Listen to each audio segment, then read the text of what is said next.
जय हिंद मेरे प्यारे साथियों, आप सभी का स्वागत है। साथियों, आज की इस वीडियो में हम लोग जीके जीएस के 30 महत्वपूर्ण प्रश्नों का डिस्कस करेंगे और इसमें आपके लिए 2 प्रश्न टेस्ट के लिए भी हैं, तो आप इस वीडियो को पूरा अंत तक जरूर देखें। चलिए शुरू करते हैं साथियों। पहला प्रश्न, निम्नलिखित में से किस ग्रंथ में सर्वप्रथम देवकी के पुत्र कृष्ण का वर्णन किया गया है? तो प्यारे साथियों, छंदोग्य उपनिषद में जो है देवकी के पुत्र कृष्ण का वर्णन किया गया है। ऑप्शन बी सही हो जाएगा इस प्रश्न का, छंदोग्य उपनिषद। नेक्स्ट प्रश्न देखते हैं, निम्नलिखित में से कौन सबसे प्राचीन वाद्य यंत्र है? तो देखिए, सबसे प्राचीन वाद्य यंत्र जो है साथियों वह वीणा है। ऑप्शन ए सही हो जाएगा इस प्रश्न का, वीणा। वीणा आप याद रखेंगे, यह सबसे प्राचीन वाद्य यंत्र है। नेक्स्ट प्रश्न देखते हैं, गायत्री मंत्र की रचना किसने की थी? प्यारे साथियों, गायत्री मंत्र की रचना जो है विश्वामित्र ने की थी। ऑप्शन डी सही हो जाएगा इस प्रश्न का, विश्वामित्र। प्यारे साथियों, अगर आपको किसी भी प्रश्न का आंसर पता हो तो आप लोग उसे कमेंट में जरूर लिखेंगे। अगला प्रश्न देखते हैं, पुराणों की कुल संख्या कितनी है? साथियों, पुराणों की कुल संख्या जो है वो है 18। ऑप्शन डी सही हो जाएगा इस प्रश्न का, 18 पुराणों की संख्या है। अगला प्रश्न, किस वैदिक ग्रंथ में वर्ण शब्द का सर्वप्रथम नामोल्लेख मिलता है? प्यारे साथियों, ऋग्वेद में वर्ण शब्द का सर्वप्रथम नामोल्लेख मिलता है। ऑप्शन ए सही हो जाएगा इस प्रश्न का, ऋग्वेद। नेक्स्ट प्रश्न, अमीर खुसरो ने अपनी प्रसिद्ध मसनवी आशिका किसके शासन काल में लिखी थी? तो देखिए साथियों, अमीर खुसरो ने अपने प्रसिद्ध मसनवी आशिका जो है इसको खिज्र खा के शासन काल में लिखी थे। ऑप्शन बी सही हो जाएगा इस प्रश्न का, खिज्र खा। आप याद रखेंगे। नेक्स्ट प्रश्न देखते हैं, अमीर खुसरो किसका समकालीन था? तो प्यारे साथियों, अमीर खुसरो जो है अलाउद्दीन खिलजी का समकालीन थे। ऑप्शन सी सही हो जाएगा इस प्रश्न का, अलाउद्दीन खिलजी। नेक्स्ट प्रश्न है, महाभारत का तेलुगु संस्करण किसने लिखा? वेरी वेरी इंपॉर्टेंट प्रश्न है साथियों। महाभारत का तेलुगु संस्करण जो है नन्नय ने लिखा था। ऑप्शन ए सही हो जाएगा इस प्रश्न का, नन्नय। आप इसे याद रखेंगे। अगला प्रश्न, रामचरितमानस ग्रंथ के रचयिता कौन थे? प्यारे साथियों, रामचरितमानस ग्रंथ के रचयिता जो है तुलसीदास थे। ऑप्शन ए सही हो जाएगा इस प्रश्न का, तुलसीदास। ठीक। अगला प्रश्न देखते हैं, बहमनी राज्य की स्थापना किस वर्ष हुई थी? प्यारे साथियों, बहमनी राज्य की स्थापना जो है ये 1347 में हुई थी। ऑप्शन सी सही हो जाएगा इस प्रश्न का, 1347। अगला प्रश्न देखते हैं, मुगल चित्रकला की आधारशिला किसने रखी थी? प्यारे साथियों, मुगल चित्रकला की आधारशिला जो है हुमायूं ने रखी थी। ऑप्शन ए सही हो जाएगा इस प्रश्न का, हुमायूं ने मुगल चित्रकला की आधारशिला रखी। ऑप्शन ए सही होगा इस प्रश्न का। अगला प्रश्न, शेर शाह का मकबरा कहाँ पर स्थित है? प्यारे साथियों, वेरी वेरी इंपॉर्टेंट प्रश्न है यह। तो देखिए, शेर शाह का मकबरा जो है ये सासाराम में स्थित है। ऑप्शन डी सही हो जाएगा इस प्रश्न का, सासाराम। अगला प्रश्न देखते हैं, गोल गुंबज नाम से प्रसिद्ध मोहम्मद आदिल शाह का मकबरा कहाँ स्थित है? प्यारे साथियों, गोल गुंबज नाम से प्रसिद्ध मोहम्मद आदिल शाह का मकबरा जो है ये स्थित है बीजापुर में। ऑप्शन बी सही हो जाएगा इस प्रश्न का, बीजापुर। आप याद रखेंगे। नेक्स्ट प्रश्न, तानसेन का मकबरा कहाँ पर स्थित है? प्यारे साथियों, तानसेन का मकबरा जो है ये ग्वालियर में स्थित है। ठीक। ऑप्शन सी सही हो जाएगा इस प्रश्न का, ग्वालियर। अगला प्रश्न आपके लिए टेस्ट है साथियों, भारतीय समाज को 7 वर्णों में किसने वर्गीकृत किया था? मोहम्मद गौरी, कुतुबुद्दीन ऐबक, मेगास्थनीज, अकबर महान। इसका जो भी सही आंसर हो आप उसे कमेंट में जरूर लिखेंगे। अगला प्रश्न देखते हैं, आगरा के किले की मोती मस्जिद का निर्माण किसने करवाया था? प्यारे साथियों, आगरा के किले की मोती मस्जिद का निर्माण जो है शाहजहां ने करवाया था। ऑप्शन बी सही हो जाएगा इस प्रश्न का, शाहजहां आप याद रखेंगे, ऑप्शन बी। अगला प्रश्न देखते हैं साथियों, हुमायूं नामा की रचना किसने की थी?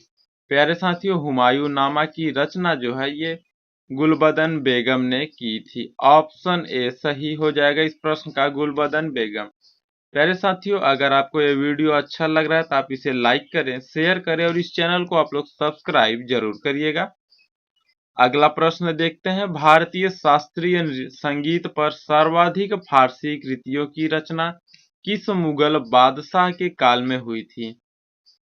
प्यारे साथियों, भारतीय शास्त्रीय संगीत पर सर्वाधिक फारसी कृतियों की रचना जो है ये औरंगजेब के शासन काल में हुआ था। ठीक है, ऑप्शन डी सही हो जाएगा इस प्रश्न का, औरंगजेब। अगला प्रश्न देखते हैं, बंधुआ मजदूरी प्रणाली उन्मूलन अधिनियम किस वर्ष पारित किया गया था? प्यारे साथियों, इंपॉर्टेंट प्रश्न है यह। तो देखिए, बंधुआ मजदूरी प्रणाली उन्मूलन अधिनियम जो है वर्ष 1976 में पारित किया गया था। ऑप्शन बी सही हो जाएगा इस प्रश्न का, 1976।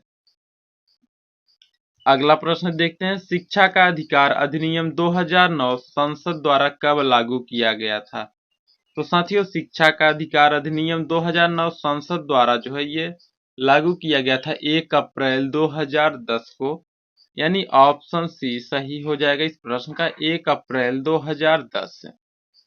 नेक्स्ट प्रश्न देखते हैं, भारतीय संविधान में शामिल राज्य के नीति निर्देशक सिद्धांतों का विचार किस देश से लिया गया है? प्यारे साथियों, अपने भारतीय संविधान में शामिल राज्य के नीति निर्देशक सिद्धांतों का विचार जो है ये आयरलैंड से लिया गया है। ऑप्शन ए सही हो जाएगा इस प्रश्न का। अगला प्रश्न देखते हैं, ग्राम पंचायत के संगठन का प्रावधान किस अनुच्छेद के अंतर्गत किया गया है? तो प्यारे साथियों, भारतीय संविधान के अनुच्छेद 40 में जो है ग्राम पंचायत के संगठन का प्रावधान किया गया है। ऑप्शन डी सही हो जाएगा इस प्रश्न का, अनुच्छेद 40 है। नेक्स्ट प्रश्न, देश का प्रथम नागरिक कौन कहलाता है? प्यारे साथियों, देश का प्रथम नागरिक जो है राष्ट्रपति कहलाते हैं। ऑप्शन सी सही हो जाएगा इस प्रश्न का, सॉरी ऑप्शन बी सही होगा इस प्रश्न का, राष्ट्रपति। ठीक, अगला प्रश्न देखते हैं, राष्ट्रीय सुरक्षा समिति का प्रावधान, राष्ट्रीय सुरक्षा समिति का प्रधान कौन होता है? तो प्यारे साथियों, राष्ट्रीय सुरक्षा समिति का प्रधान जो है प्रधानमंत्री होता है। ऑप्शन सी सही हो जाएगा इस प्रश्न का, प्रधानमंत्री। नेक्स्ट प्रश्न, दूध सागर जलप्रपात किस राज्य में स्थित है? प्यारे साथियों, दूध सागर जलप्रपात जो है यह स्थित है गोवा राज्य में। ऑप्शन ए सही हो जाएगा इस प्रश्न का, गोवा राज्य में जो है दूध सागर जलप्रपात स्थित है, आप याद रखेंगे। नेक्स्ट प्रश्न, सुंदरी वृक्ष मुख्य रूप से किस राज्य में पाई जाती है? प्यारे साथियों, सुंदरी वृक्ष जो है मुख्य रूप से पश्चिम बंगाल में पाई जाती है। ऑप्शन बी सही हो जाएगा इस प्रश्न का, पश्चिम बंगाल। नेक्स्ट प्रश्न देखते हैं, भारतीय लघु उद्योग विकास बैंक की स्थापना कब किया गया था? तो प्यारे साथियों, भारतीय लघु उद्योग विकास बैंक की स्थापना जो है ये किया गया था 2 अप्रैल 1990 को। ऑप्शन डी सही हो जाएगा इस प्रश्न का, 2 अप्रैल 1990 को भारतीय लघु उद्योग विकास बैंक की स्थापना किया गया था। अगला प्रश्न देखते हैं, भारत का विधि आयोग एक है। तो देखिए, भारत का विधि आयोग एक गैर वैधानिक सलाहकार निकाय है। ऑप्शन सी सही होगा इस प्रश्न का, गैर वैधानिक सलाहकार निकाय, आप याद रखेंगे। अगला प्रश्न देखते हैं, विपिन चंद्र पाल एक भारतीय इतिहासकार थे, उन्होंने न्यू इंडिया समाचार पत्र कब शुरू किया? तो प्यारे साथियों, विपिन चंद्र पाल एक भारतीय इतिहासकार थे, आप इतना याद रखेंगे। और इन्होंने न्यू इंडिया समाचार पत्र जो है 1905 में शुरू किए थे। ऑप्शन ए सही हो जाएगा इस प्रश्न का, 1905। अगला प्रश्न, ब्रह्म समाज के संस्थापक कौन थे? तो साथियों याद रखिएगा, ब्रह्म समाज के संस्थापक जो है राजा राम मोहन राय थे। ऑप्शन डी सही हो जाएगा इस प्रश्न का, राजा राम मोहन राय। और देखिए ब्रह्म समाज की स्थापना साथियों 1828 में हुई थी, आप इसे भी याद रखेंगे। ठीक, अगला प्रश्न देखते हैं, विश्व धरोहर स्थल एलोरा गुफा किस राज्य में स्थित है? प्यारे साथियों, विश्व धरोहर स्थल एलोरा गुफा जो है ये महाराष्ट्र राज्य में स्थित है। ऑप्शन बी सही हो जाएगा इस प्रश्न का, महाराष्ट्र। अगला प्रश्न आपके लिए टेस्ट, दक्षिणी भारत में सैन्य अभियान शुरू करने वाला दिल्ली सल्तनत का पहला सुल्तान कौन था? तो इसका जो भी सही आंसर हो प्यारे साथियों, अलाउद्दीन खिलजी, फिरोज शाह तुगलक, मोहम्मद अली, कुतुबुद्दीन ऐबक, इनमें से जो भी सही आंसर है आप उसे कमेंट में जरूर लिखेंगे। और आज का वीडियो आपको कैसा लगा साथियों, ये भी कमेंट करके जरूर बताना। वीडियो अच्छा लगा तो आप लोग इसे लाइक करें, शेयर करें और इस चैनल को आप लोग सब्सक्राइब जरूर करिएगा।